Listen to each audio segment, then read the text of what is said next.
Saúde e qualidade de vida. Oferecimento Unicred, prosperidade sem perdedores. Mediar Nutricionista, especialista em atendimentos nutricionais para gestantes, doenças hepáticas e protocolos detox. Quatrum, soluções empresariais. Na hora de escolher a melhor internet, escolha a Amigo. Visite o site sejaamigo.com.br e saiba mais. Uma das maiores dificuldades de quem vivencia um problema de saúde mental, além dos sintomas da doença, é sentir-se compreendido por amigos e familiares. Por outro lado, quando um ente querido recebe um diagnóstico de transtorno mental, na maioria das vezes a família também não está preparada para lidar com essa situação. Em Santa Maria, a Associação de Familiares, Amigos e Bipolares, a AFAB, projeto vinculado ao USM, ao Hospital Universitário de Santa Maria, presta um grande serviço de acolhimento e orientação para pessoas com transtornos mentais e suas famílias, através da troca de experiências com quem já conseguiu superar os dias mais difíceis. Em maio, a AFAB completou 25 anos de atuação, a sua atuação na saúde mental aqui de Santa Maria. E esse é o destaque de hoje do Saúde e Qualidade de Vida, que já está entrando no ar.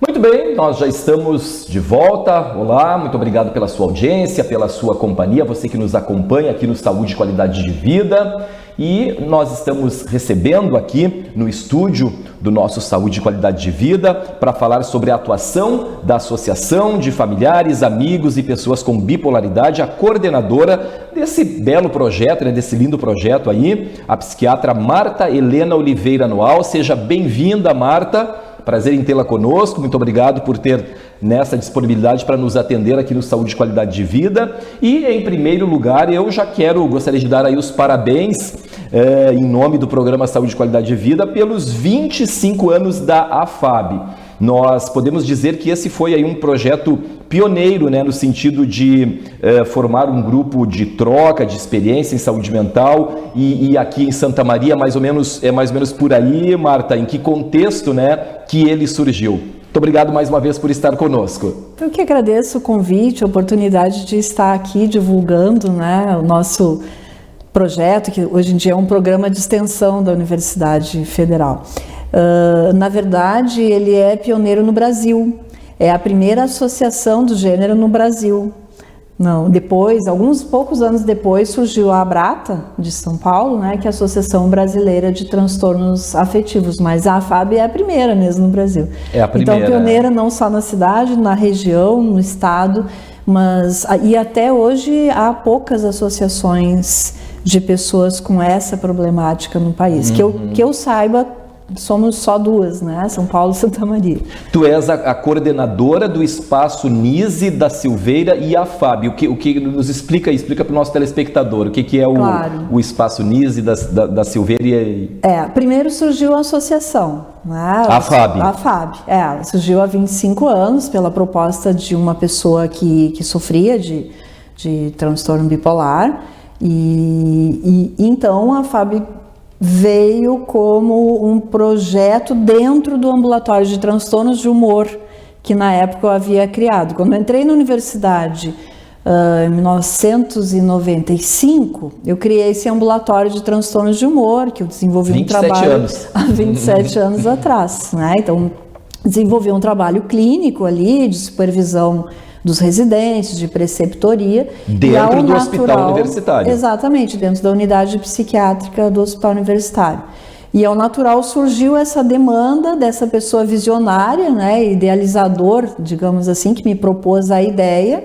Em 1996 ele me propôs essa ideia, acho que meados do ano, e aí em 97 a gente inaugurou a associação.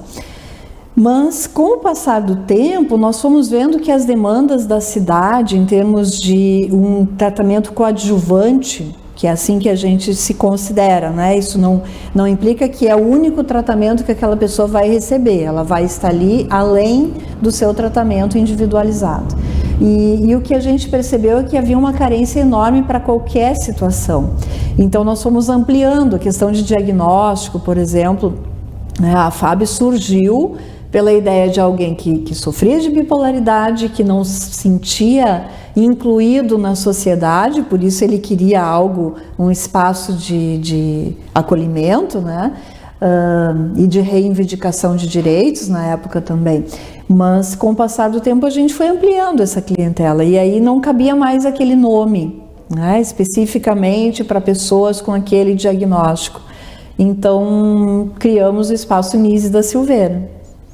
Nise da Silveira, uma pessoa precursora nos direitos humanos. Eu já ia te perguntar. Né, na saúde mental, a psiquiatra Nise, né, alagoana, que veio para o Rio de Janeiro, que propôs toda uma mudança. Deram esse nome em homenagem. Em homenagem a Nise da Silveira, porque o nosso trabalho tem muita inspiração nessa lógica, né, da reforma psiquiátrica, da humanização na saúde, que ela foi a pioneira.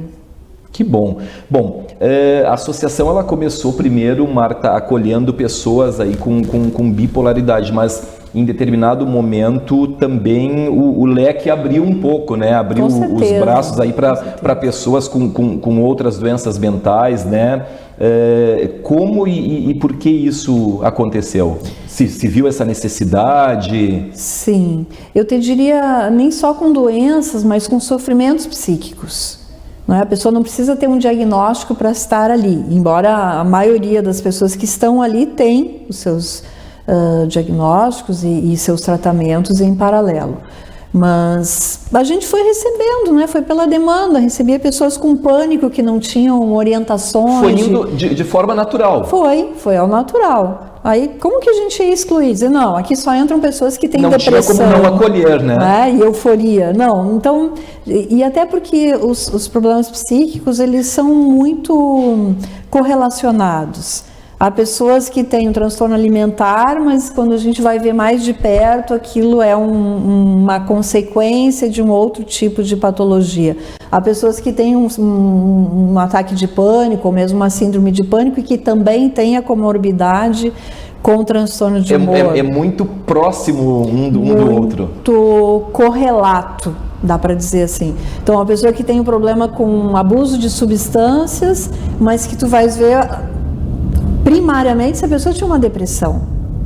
Então, para nós não interessa o que essa pessoa tem enquanto patologia, interessa que ela tenha um sofrimento psíquico, que ela precisa entender sobre ele, saber se autoconhecer, saber lidar com as suas próprias circunstâncias, socializar, voltar a ressignificar a sua vida, e esse é o nosso papel enquanto associação, e também o projeto foi abrangendo muito essa responsabilidade.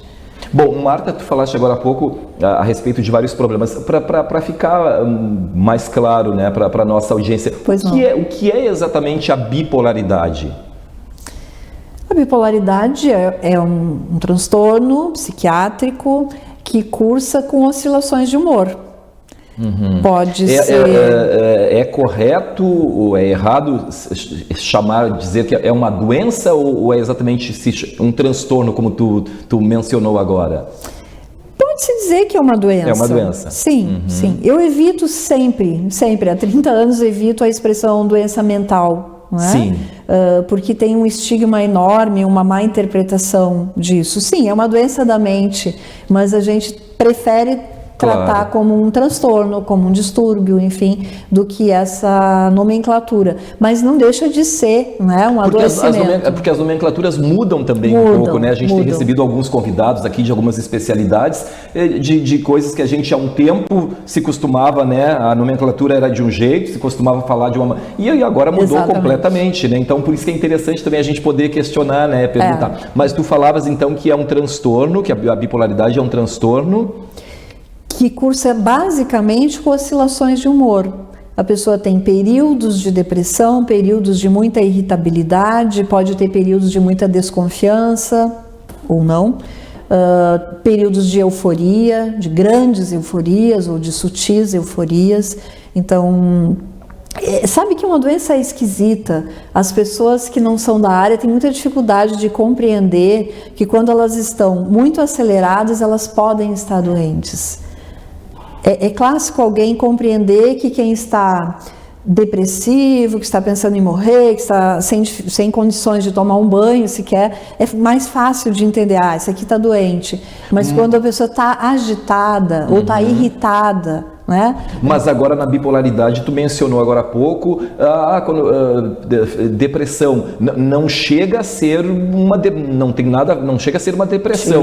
Chega a ser depressão profunda. Em alguns pode períodos. Passar a ser. São fases. É uma doença cíclica, que pode ter fases de profunda depressão, fases de estabilidade, fases, a gente costuma fazer desenhos, né? Quer dizer, é uma grande oscilação, digamos assim. É uma grande oscilação, intermeada de períodos de normalidade. Isso confunde muito tanto a pessoa que está vivendo aquilo, quanto a família, a sociedade, no próprio emprego, na escola, na universidade. Poxa, mas como que tu me trazes um atestado que tu não pôde fazer a prova se tu estava na festa ontem? Sim. Entende? E então, como diagnosticar, como perceber isso, Marta? É difícil? É algo para especialista, né? Algo para quem tem que ter experiência, conhecimento, teoria, técnica. E até porque o ideal para se diagnosticar é precocemente e antes que se tenha quadros clássicos, assim, muito disruptivos. Não é? O que se deseja é diagnosticar antes que a pessoa comece a ter prejuízos na sua vida. Um quadro clássico de bipolaridade a gente reconhece na rua, né? Olhando, só observando uma pessoa que já tem um pouco mais de vivência pode identificar. Mas é tudo que a gente não quer, que as pessoas se exponham a tal ponto de ficarem prejudicadas na sua imagem, na sua própria credibilidade, digamos assim. Sim. E a pessoa mesmo percebe isso? Depende muito de um familiar, de uma outra pessoa que convive ali, que é da família, de ter esse... Dificilmente. E por isso, essa é uma das motivações para a criação da associação, sabe? Lá em 1997, quando o Sérgio Walter me propôs a criação, ele queria um espaço de respaldo. Né? Ele percebia que na cidade haviam associações de diabéticos, de pessoas hipertensas, enfim, e não havia nada que o representasse. Então essa era a ideia dele, né? Mas eu, que vinha de um momento de formação, que recém tinha terminado a minha formação clínica, eu percebia que é uma doença diferente de todas as doenças que existem no mundo. Talvez seja a única patologia que cursa com bem-estar quando se está doente.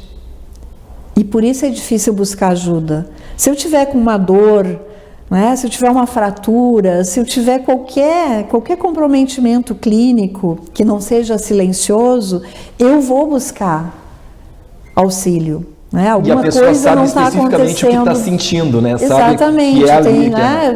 Não está fluindo bem, estou sentindo isso, aquilo, aquele outro. E essa é uma patologia que às vezes ela funciona com ou a perda da energia ou uma energia excessiva. E as pessoas muitas vezes não conseguem caracterizar. São extremos. São extremos. Os extremos existem, mas essa doença tem espectro também, né? Não necessariamente aqueles dois extremos. São esses que hoje em dia, nos últimos 25 anos, a gente evita que as pessoas cheguem aos extremos. Mas pode ir de um extremo ao outro, né? Pode. Ou pode ter os dois ao mesmo tempo, que são episódios mistos que a gente chama. E que são extremamente perigosos em relação ao risco de suicídio. Porque a pessoa tem toda a angústia da depressão, todo o desespero de não conseguir sair daquele sofrimento, da tristeza, da apatia, do pessimismo, do negativismo, mas tem muita energia da euforia. Então os episódios mistos, eles são muito arriscados e muito pouco reconhecidos. E essas oscilações, como regra, elas acontecem, Marta, tipo, em que períodos ou com que frequência? Por exemplo, um dia a pessoa pode estar extremamente alegre, no outro dia ela já vai estar de outra maneira, ou num mesmo momento, num mesmo dia, de manhã está de um jeito, à tarde está de outro? É assim que acontece? Depende, é uma doença diversa, né? Ela tem a sua singularidade em cada pessoa. Existem situações que são chamadas de situações de cicladores rápidos, são pessoas que ciclam no mesmo dia, né? Ou que ciclam de um dia para o outro, mas em geral são episódios bem delimitados, né? Um período de depressão num ano, se ela não tratar, né? A gente não vê praticamente isso nas pessoas que se tratam adequadamente, que chegaram ao patamar de um ajuste ideal do seu tratamento, elas podem passar o resto da sua vida estáveis, sem nenhum tipo de oscilação. Mas pensando a doença no seu curso natural, pode ter um episódio de depressão nesse ano que vem vai ter um episódio de euforia, no outro semestre pode ter uma hipomania, que é uma euforia menor, ou uma depressão leve, moderada, grave, enfim, são graduações, né? Cada pessoa tem as suas manifestações. Cada caso é um caso. E a tendência, sim, o tratamento, se ele não for adequado, vai aproximando esses ciclos. Justamente eu já ia pegar esse gancho que tu tinha falado agora há pouco, citou a questão de tratamento. Como se dá o tratamento?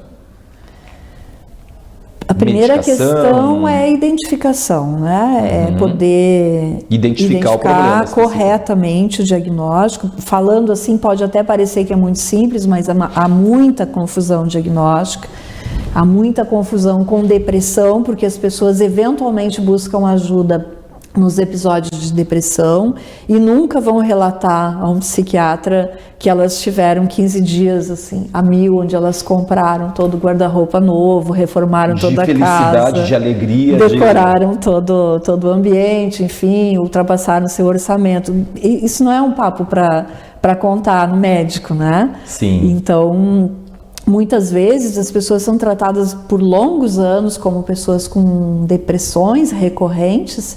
E se a gente vai se dedicar a uma anamnese, uma história clínica mais detalhada, tu percebes que não é só isso, não é uma pessoa só depressiva. A gente vai conhecendo outros aspectos aí.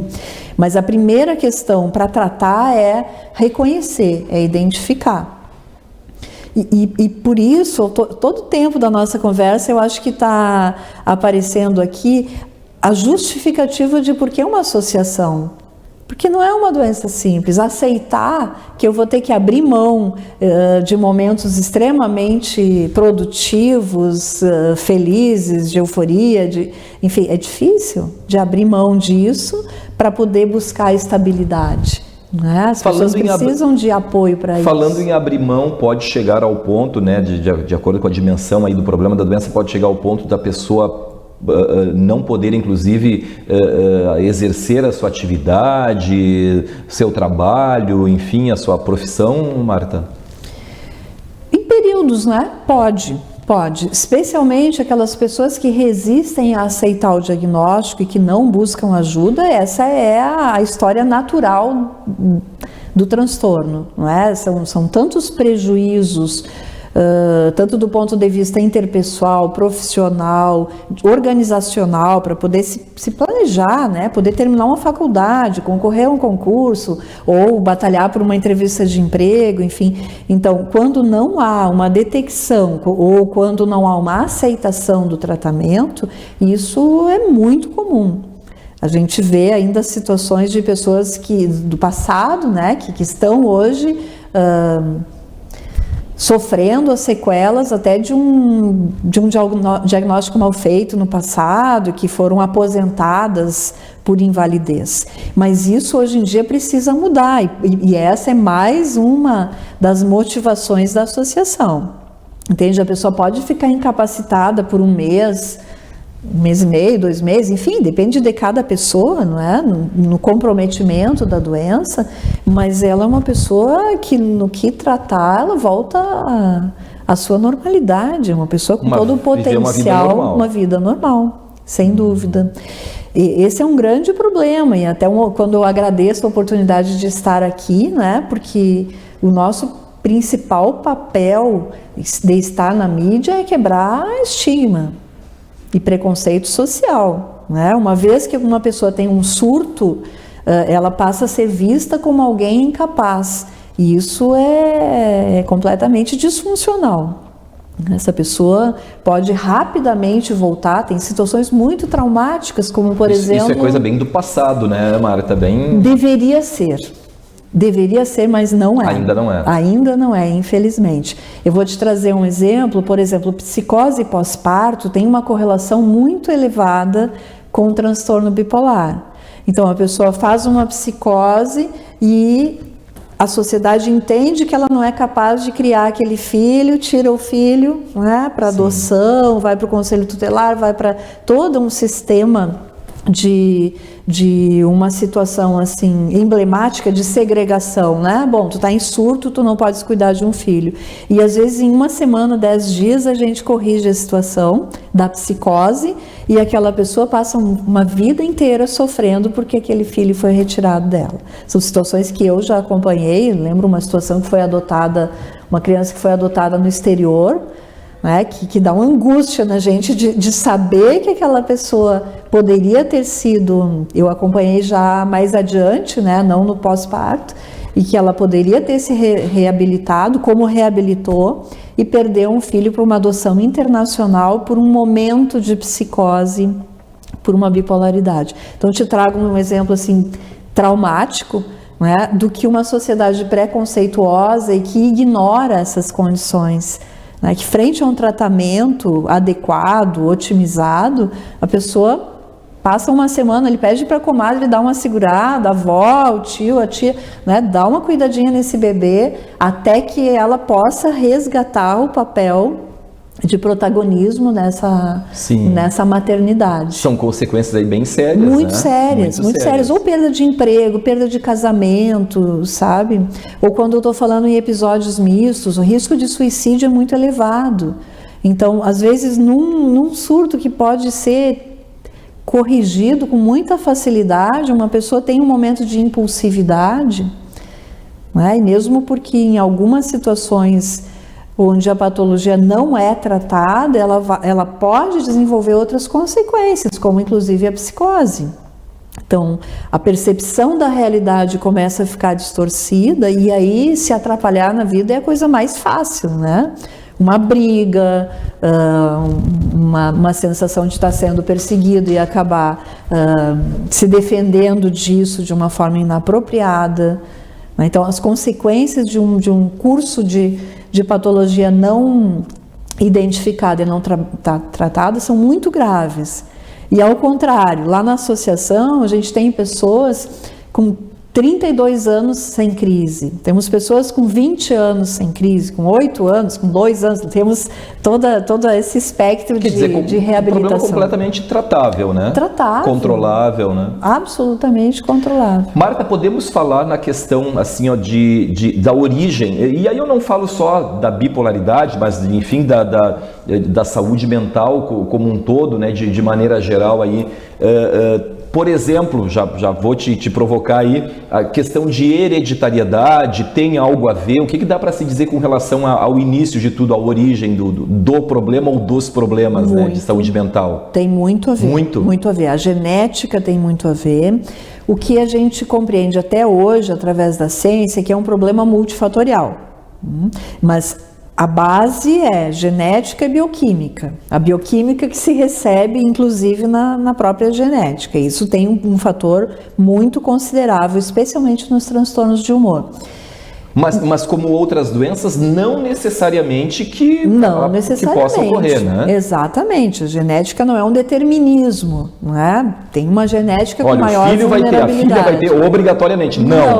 Não quer dizer. E aí são esses outros multifatores, não é? Por exemplo, violência na infância é um fator predisponente. Então, se já tem uma bagagem bioquímica, genética predisposta e sofre violência na infância, isso já vai tornando a situação mais perigosa. Não é? E violência que eu falo assim, qualquer tipo de violência, violência física, psicológica, sexual, negligência é um tipo de violência.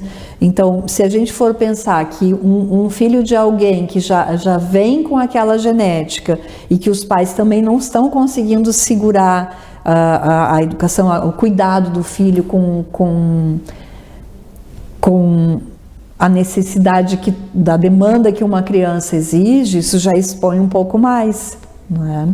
E os fatores ambientais, psicossociais também, estressores, que influenciam bastante. Como gravidez para as mulheres, o estressor do quartel, né? Ficar uma semana com a bota molhada no campo, dando tiro, né?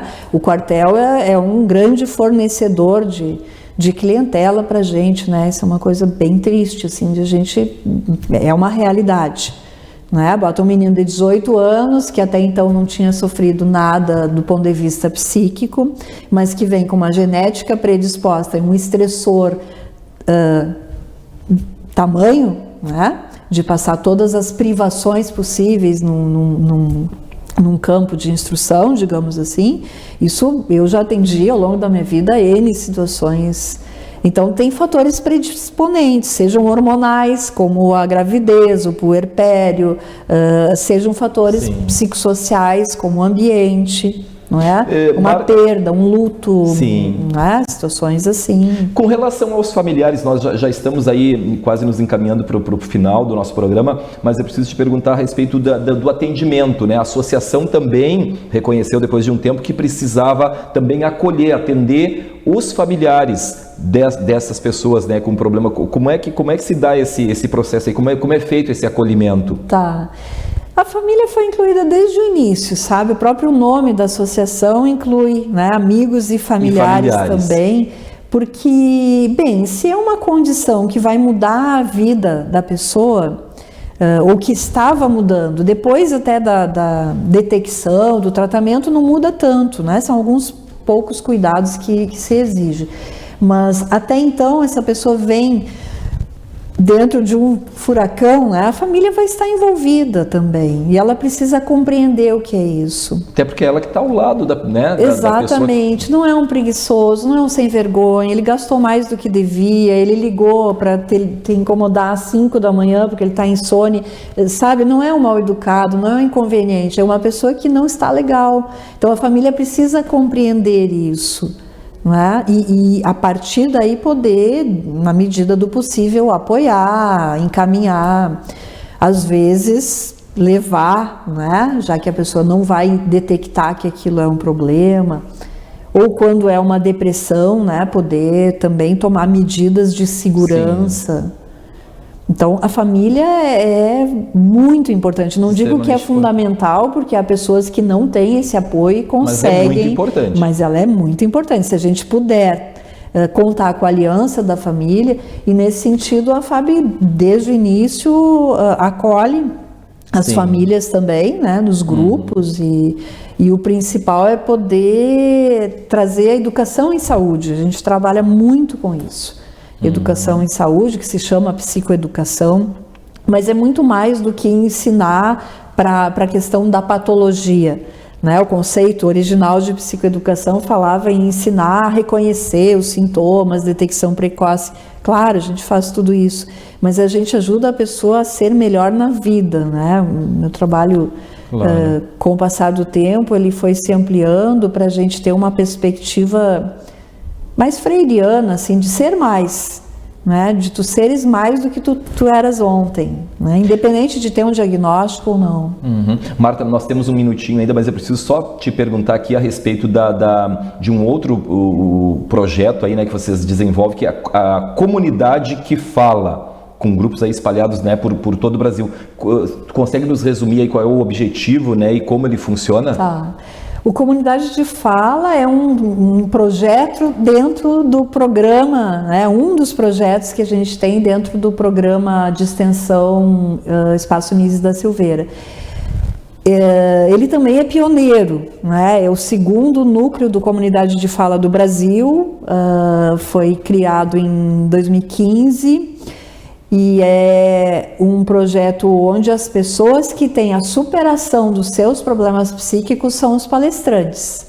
A gente já tem 61 palestras realizadas. Comunidade de Fala. Comunidade de Fala. É um projeto internacional, uma parceria com Richard Weingarten, que ele estabeleceu 3 cidades do país que ele queria implantar o projeto. E a gente levantou a mão e na época, assim, ele passou um mês em São Paulo. Exatamente, ele começou em fevereiro de 2015 em São Paulo, março de 2015 ele veio para Santa Maria, passou aqui, e ele não conseguiu uma terceira cidade na época. Depois, acho que 1 ano, 2 depois, ele estabeleceu o projeto no Rio de Janeiro também. Hoje em dia tem em Salvador. São essas 4 cidades do país que tem, e tem 2 cidades de Portugal também que tem esse projeto bacana, também como um braço do Comunidade de Fala. Que legal, que bacana. Agora sim, para encerrar, só deixa aí para o nosso telespectador, quem quiser aí contatar, né, a associação, a AFAB, o Espaço Nise da Silveira e também o projeto Comunidade, como deve proceder aí, de que maneira encontra, como é que faz? Tá.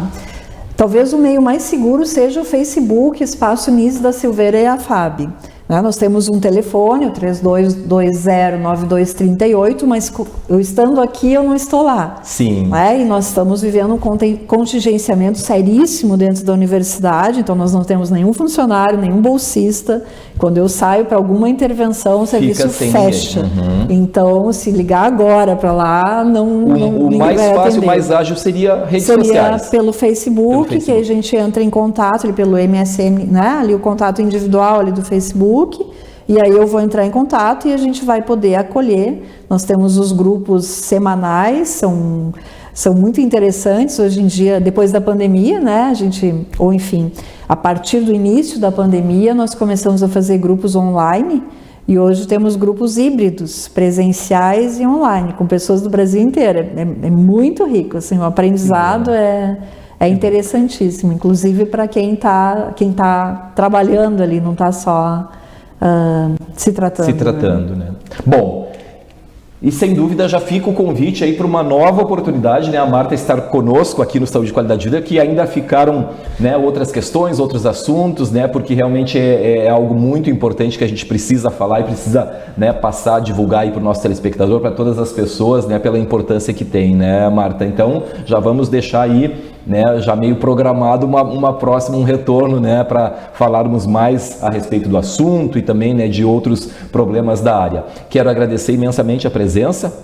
Eu que agradeço. A gente sabe que é uma corrida, né? Tu estavas em outro compromisso, enfim, mas queremos agradecer imensamente pela tua disponibilidade, né? Por esses esclarecimentos aqui no Saúde e Qualidade de Vida. Muito obrigado. Obrigada. Viu? Vocês fazem uma prestação de serviço, né? Isso é uma utilidade pública. Então, muito obrigada pela oportunidade. Tá certo. Nós que agradecemos. Obrigado, viu, Marta?